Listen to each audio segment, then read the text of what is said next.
One of the delightful and reassuring things about classic detective fiction is that it tends to abide by certain tropes.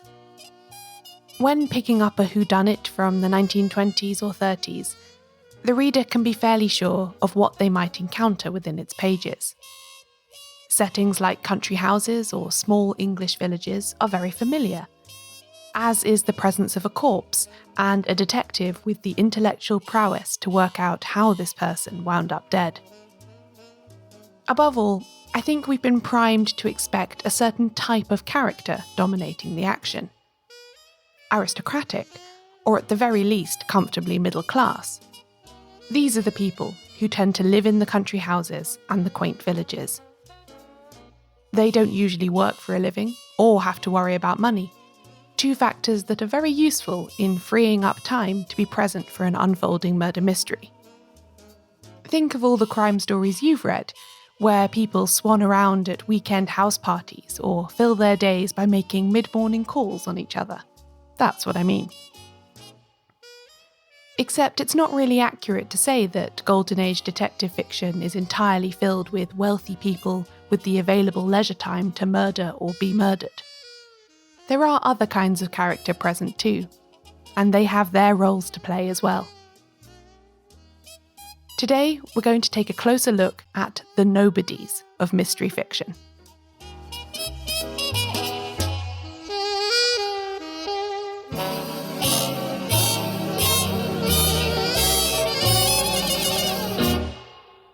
Welcome to She Done It. I'm Caroline Crampton.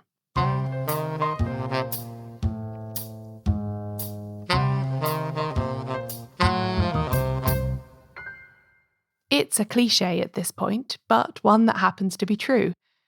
Britain, and thus British fiction, is obsessed with class. The crime writers I cover on this show were no exception. There's a huge amount to be gleaned about the class dynamics of the 20th century by looking at the detective fiction that was produced then. It's also significant that this was a period when notions of class were being substantially disrupted by the effects of 2 world wars, by shifting economic structures, and by social change. It's all on display in the whodunit. The entire subject of class is far too broad to be dealt with in one episode, so this is a theme that I plan to return to in the future. For today, we're going to zoom in on one specific layer within the larger structure, the lower middle or clerk class. This was a relatively new role within British society, a product of the way the world had changed at the end of the 19th and the beginning of the 20th centuries. So you have this new category of work. I think it was around 1911, you've got suddenly hundreds of thousands of people now working in London in these very kind of white-collar jobs, but they're not professional jobs. This is Dr. Nicola Bishop, a senior lecturer at Manchester Metropolitan University and the author of Lower Middle Class Nation, the White-Collar Worker in British Popular Culture. As the title of her book suggests, she spent a lot of time looking at the way this segment of society is portrayed in popular culture. And we can trace the origins of this back to one thing that still makes us groan today: paperwork. Suddenly, commerce and business is generating a hell of a lot of paperwork. So there's lots of paper being produced, a lot of ephemera that needs to be copied.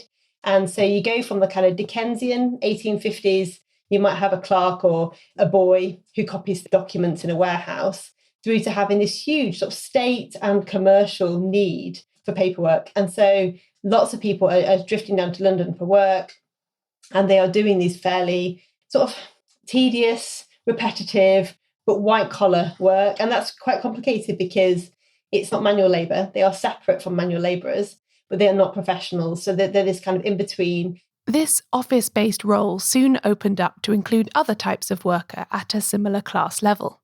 People who work in shops and shop floor, shop assistants, drapers, you have people who do window displays for shops, chemists who are operating in that kind of world. But also sometimes teachers find themselves in that position at the time. So you start to have the expansion of teaching with the Education Act and the expansion of compulsory education for children. And so you've now got a huge class of teachers. So you've got those sort of figures. You also get in fiction often people like governesses, that kind of genteel, not manual labourers, but need to earn money, fairly well educated and using those skills. And it's the same with clerks. The sudden explosion of these types of white-collar, lower-middle-class jobs set alarm bells ringing in the more traditional parts of British society.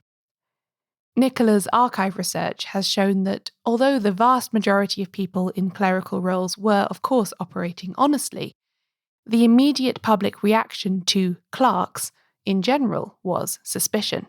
If you look for things like clerk, most of what you'll find in a newspaper is, of course, embezzlement, people absconding with sums of money. So you have a kind of the level of responsibility, but also for a lot of people, it's the first time they've had the opportunity perhaps to be around that responsibility, and sometimes that's money. And therefore, there is a kind of, there's a media representation that people, that this adds to the nefariousness of this particular class because they have this responsibility, but what if they don't use it wisely? So I think that's obviously not everybody, and it's a very small proportion of people who are doing those jobs, but it does become part of the kind of the stereotype around that. Other traits soon come to be associated with this stereotype too. I think the clerical class, the lower middle class, are a lot of the attitudes and the tropes tend to be focused on men. And I think there's a lot there about masculinity and this idea that the lower middle class man isn't masculine. And that's because they might be little, because they're often, like I say, boarding characters. There's lots of references made to this idea of masculinity around the lower middle class. And the male clerk in particular seems to have been a real source of venting and humour about this sort of class situation. Beyond detective fiction, there are lots of examples in the literature of the time of this kind of emasculated, tragicomic, suburban clerk figure. In her book, Nicola highlights texts like George and Weedon Grossmith's 1892 comic novel The Diary of a Nobody, 1905's The Suburbans by Thomas William Hodgson Crossland, and even T.S. Eliot's J. Alfred Prufrock. You don't get nearly so many female characters in this role, by the way. Although women did do secretarial work of the type we're talking about, of course, it just didn't seem to dominate the perception of this class in the same way.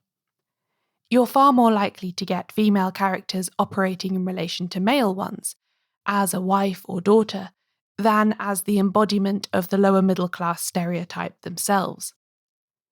Part of what makes these men, these lower middle class clerk characters, awkward and ripe for mockery, is that they don't quite seem to fit into the established social order. They're part of something new, sandwiched between two groups that have a much more entrenched identity. Because the middle classes are looking down, but the working classes also have a kind of security to their identity that the lower middle class can't copy. So they are kind of really awkwardly placed, and that often comes out in the depictions. This is where much of the comedy around these roles comes from, this awkward, misfit energy.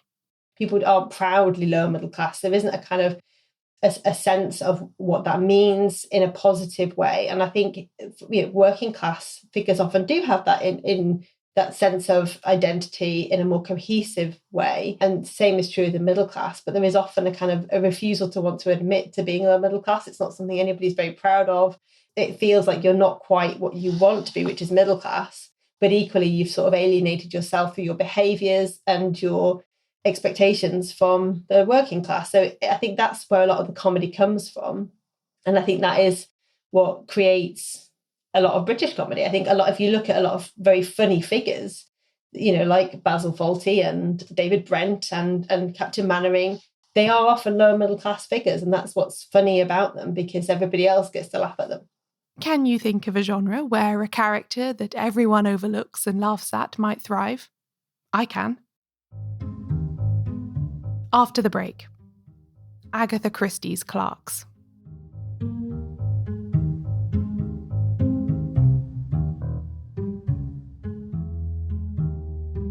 Now a brief intermission. As you might be able to tell, I hope you can tell, She Done It isn't a quick or simple podcast to make. There's a lot of reading and research and production that goes into every episode, and that all takes time and resources. The reason I've been able to keep it going, and hopefully keep making it better, is because of the support of listeners like you, who keep the show financially viable by becoming members of the She Done It book club.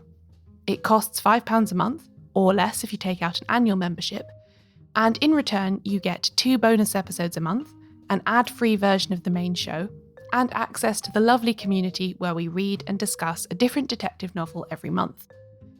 There's also a higher level, where you get a detective short story read for you every month by me. If you are in a position to contribute to the future of an independent creative project, then consider becoming a member now. Find out more and sign up at shedoneitbookclub.com/join. Because Agatha Christie's writing career spanned such a large proportion of the 20th century, her books are a great place to go looking for examples of the nobody Clark character in detective fiction. And I think she's a really interesting marker of how those stereotypes become part of wider cultural circulation, because she's not writing to have a discussion about class. She's writing crime fiction. She's writing to have the murders as sort of front and centre of that.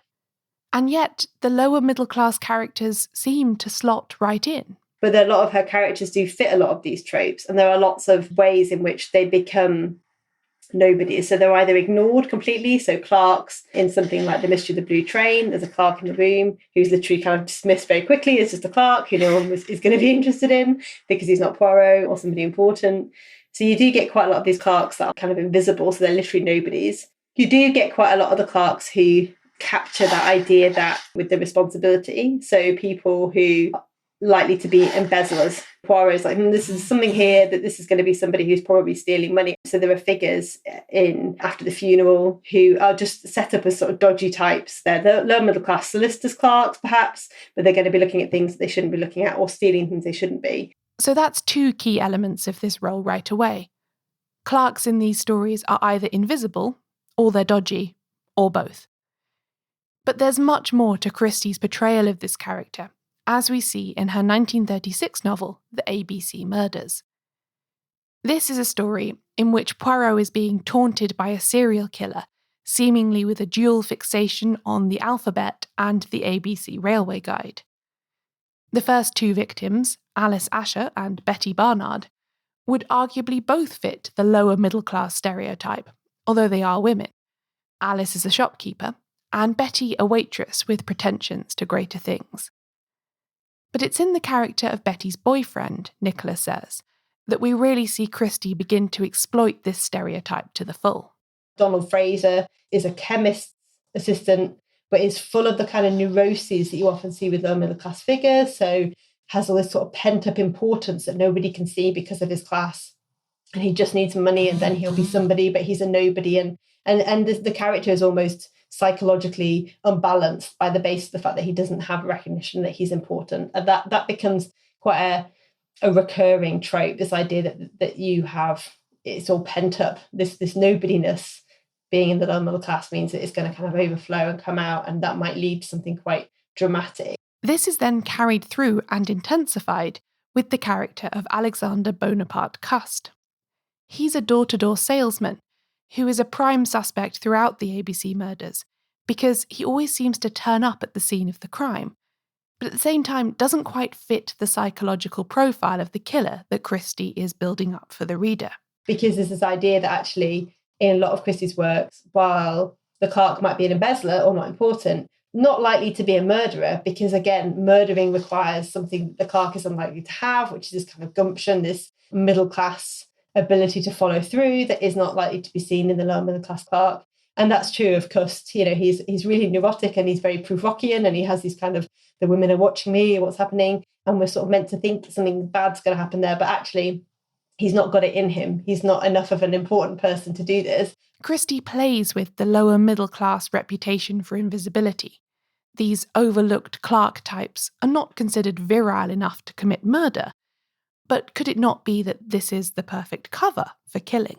She also has a really interesting element, which is seen in the Big Four probably best, where the being a nobody is a really dangerous thing. There's actually something, when you're invisible, when nobody sees you, when you're a non-entity, you could actually get away with anything because nobody will remember you.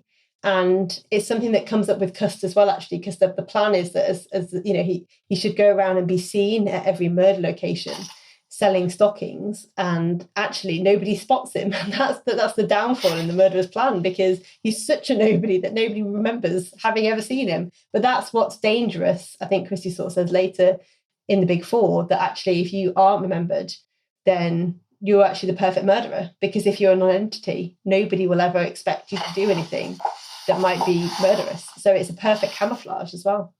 And what's all the more fascinating about Christie's inclusion of these lower middle class characters in her fiction is that they made up a large part of her readership. The rapid expansion of both the number of office workers and the suburbs where they lived had created a commuting population with enough disposable income to buy books to read on the journey. This created a hungry audience for fiction, Nicola says. Suddenly you've got a market, it opens up the market for a mass readership that has got time on the train commute or the bus commute to read. And you also have developments in publishing which make books much cheaper. So suddenly you've got people who can afford to buy books, have got this time every day to sit and read them. And so the office class, sort of lower middle class, were avid readers of crime, thrillers, anything you can read on a train. And I think that commuting office class became a huge part of the readership of mass novels. And I think particularly, crime, thriller, adventure, escapism. I think for the same reason now that people want to read a lot of this type of fiction. I think if you've got a really monotonous, boring job, that actually you want to read about things that are going to be exciting and sort of help you escape from that. The fascinating thing, of course, is that having such a large lower middle class readership didn't change how Christie wrote about these characters at all. And I think there's no doubt that crime writers like Christie were obviously really widely read in this class. And it's really interesting that doesn't matter to the way that they're represented. There isn't a kind of a need to gloss that over with there being these lovely characters or these characters that people find heroic or anything else. I think that's part of what's represented as the lower middle class's lot, that actually you're the butt of the joke in lots of ways, but that's still okay. I hope you have a clearer picture of this character now.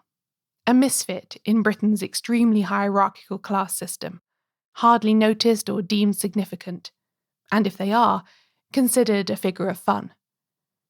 And I'm sure you can also see what a gift this type of person is to a crime writer. Compared to the flashy aristocrats and the cocky working class people, they're a nobody, fading into the background. The last person you might suspect.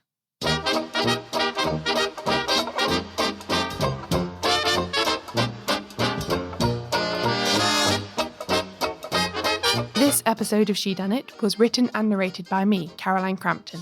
Find links to all the books mentioned and other information about this episode at shedunnitshow.com/thenobodies. I publish transcripts of every episode, including this one. Find them all at shedunnitshow.com/transcripts. Thanks to my guest, Dr. Nicola Bishop.